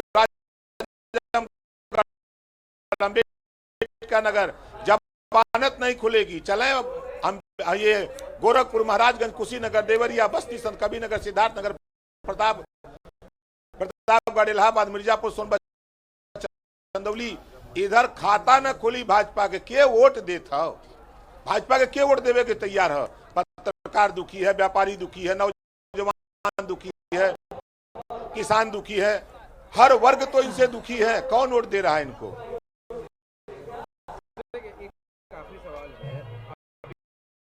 यूपी केरल में छोटे चरण को लेकर लगातार के न्यूज पर बातचीत करें, लेकिन उससे पहले एक छोटे से ब्रेक के लिए यहाँ पर रोकते हैं, कहीं मच जाएगा, चलो लौटेंगे।